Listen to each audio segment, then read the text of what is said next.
Приветствую вас! В Советском Союзе из молодежи кто только не мечтал о чехословацких мотоциклах Ява и ЧЗ. Не было во дворе мальчишки, который бы не хотел бы проехаться с ветерком на них по улице, если, конечно, позволял возраст. А если ты владел одним из этих железных коней, то зависть других тебе обеспечена. Особенно популярны были в Союзе 350-е модели. Они отличались простотой, надежностью, ремонтировать не составляло особого труда. Мотоциклы поставлялись в СССР примерно в одно и то же время и по внешнему виду были очень похожи, хотя выпускались на разных заводах. И напрашивается вопрос, чем они все-таки друг от друга отличались. История этих двух мотоциклов по сути началась именно с дорожных мотоциклов Ява, которые производились в Тенец над Сазавау, заводом, который владел Франтишек Янычек, и основной продукцией которой был выпуск мототехники. Свой первый мотоцикл, который был лицензионной копией мотоцикла немецкой компании Wanderer, завод выпустил в 1929 году. Завод же Чешская Зброевка или ЧЗ из города Страконица был известен на весь мир как производитель охотничьего и боевого оружия. Но после расширения производства в 1922 году стал известен и как производитель мотовелосипедов. А с 1957 года там собирали мотороллеры ЧЗ. Не обошлось, конечно, и без выпуска мотоциклов.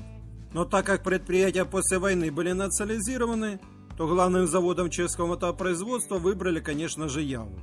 И все мотоциклы завода ЧЗ были унифицированы с Явами. Поэтому появилось некоторое сходство обоих мотоциклов. Но наибольшей популярности эти два завода достигли, когда в 80-х годах начались поставки мотоциклов Ява 350-638 и ЧЗ 350-472 в Советский Союз. Оба мотоцикла имели двухтактный двухцилиндровый 350-кубовый двигатель мощностью 23 лошадиных силы, способный разогнать мотоцикл до 120-125 км в час, и четырехступенчатую механическую трансмиссию. Но по весу ЧЗ был тяжелее, чем Ява – 170 кг против 156 кг. Также у них имелись и другие отличия, хотя по внешнему виду они были похожи друг на друга. Во-первых, у мотоциклов были разные рамы.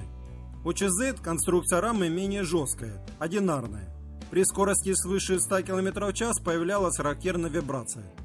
У Явы же она была помощнее, дуплексная, предназначена для использования с коляской Велорекс. Во-вторых, передние и задние вилки отличались, как и патрубки с глушителями, и детали системы торможения. В-третьих, были разные топливные баки, у ЧЗ он был попроще. Ведущая цепь на Яве была закрыта резиновым чехлом, а у ЧЗ металлическим. Ну и напоследок, разница в электрооборудовании.